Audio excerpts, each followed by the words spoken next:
It's the Thursday Morning House Call with Dr. Lane Aiena. Brought to you by Huntsville Memorial Hospital. Good morning once again. Big Len with you in studio with me, Dr. Lane Aiena. Good morning, Dr. Lane. Good morning. How you doing today? Happy Friday Eve. Doing fantastic. And I'll tell you what, though, man, it is hot, hot. You are not lying, man. And like it always goes, our air conditioner decided it was going to go on summer vacation. So we're having a great time at the Aiena household. We're in a good mood. Folks, if I sound tired or cranky this episode, I just want to apologize in advance. Well, the reason I bring it up wasn't because of that, because it is so hot out there. Again, it goes back with the heat smart, be prepared, all this kind of stuff. I mean, today alone, we're looking at the triple-digit heat indices of 110. And every year, I feel like every year this happens, and every year we act surprised. Like, oh, no, Texas heat. So it's just so important to remind everybody, like, guys, it's so important to drink that fluid, stay out during the hottest part of the day. I just had a patient who had to go to the hospital because he got dehydrated. He worked too hard during the hottest part of the day, and he passed out. I mean, it's just so dangerous. And he's a good guy, smart dude, very smart dude. No one thinks it's going to be them. No one wakes up that morning and says, I'm going to work till I pass out. And if you're listening to this right now, there's a part of your brain saying, well, that wouldn't be me. Hey, I'm talking to you. Oh, yeah. I'm talking to you. Oh, yeah. You got to drink the water. You got to avoid the hottest part of the day. If that project takes you 2 days, so what? It'll be there. It's going to take a lot longer if you're at the hospital for 3. Exactly. So talking about the weather and everything else, okay, we're talking about the storm that was in the Gulf. Now, it didn't affect us, but... Luckily not. Tropical Storm Bertha is coming in, and I was actually talking to my friend Sherry at Benchmark Home Health, and we were talking about emergency preparedness, which gave me this idea, which is exciting. Emergency preparedness. Not exciting that we may have emergencies, but exciting to get a topic for the week that I feel strongly about. My parents, shout out to mom and dad, they will love this, gave me the emergency preparedness raising to always be ready for this kind of thing, so I got to thank them for that. I hope I'll get a text message at around 8:30 this morning with them acknowledging that. They are big listeners. But you may be thinking to yourself, well, this storm isn't going to affect us. Exactly.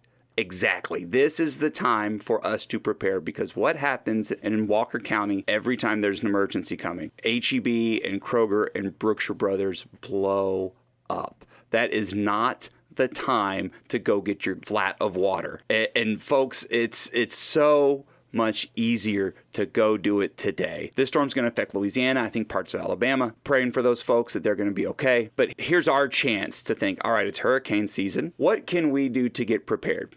First and foremost, the most important thing is to be ready for a few days and think to yourself, all right, I'm stuck in my house for 3 days. What do I need? Because we typically, power outage is not typically going to be 2 weeks, but let's say 3 to 5 days. What can I do to be ready for that? Water. Water. Bottled water is so important. If the tap water goes out, you are in trouble. We can't go long without water. And then food. If you don't have a generator especially, that stuff in the fridge, it ain't going to last very long in this Texas heat. If you start living like I'm living with no air conditioning, trust me, that stuff's going to spoil fast. So you want to make sure you have food that you don't need to reach into the fridge for. If the power's only out for 5-6 hours, you don't have to open the fridge, maybe you can keep that stuff good. You cannot count on that fridge food. So pantry safe, things that'll stay on the shelf safely, canned goods, those are very important to have. The next thing is, this is Thursday morning house call after all, is your medicines. Now folks, take it from a guy who's been on call during a hurricane. I'm busy, and you calling me and telling me that you accidentally ran out of your blood pressure meds. Look, I feel for you, but I've gotten like 50 pages today, and I got 50 more waiting, and I'm talking about emergencies. The last hurricane, I had somebody going to the hospital, and they were emergently calling me over some culture results that I couldn't get to because our power was out and the server was dead. Whoever's on call that day,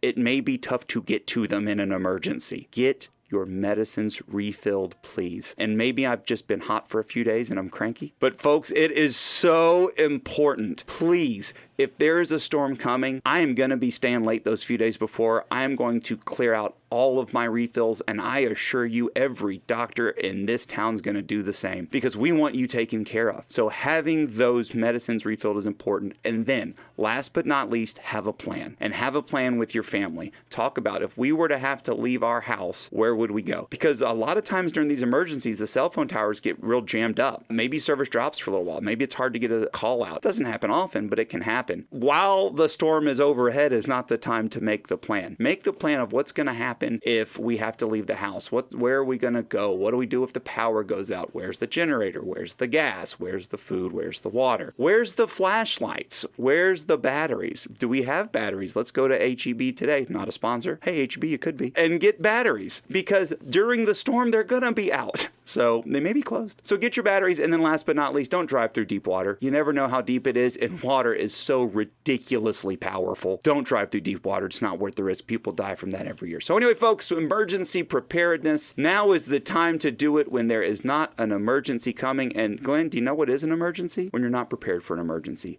That is an emergency in and of itself. So go get prepared today and be ready when it happens. Great advice from Dr. Elaine Aiena for this week's Thursday morning house call. Thank you, Elaine. Brought to you by our friends at Huntsville Memorial Hospital. Hey, let's keep Huntsville healthy and safe.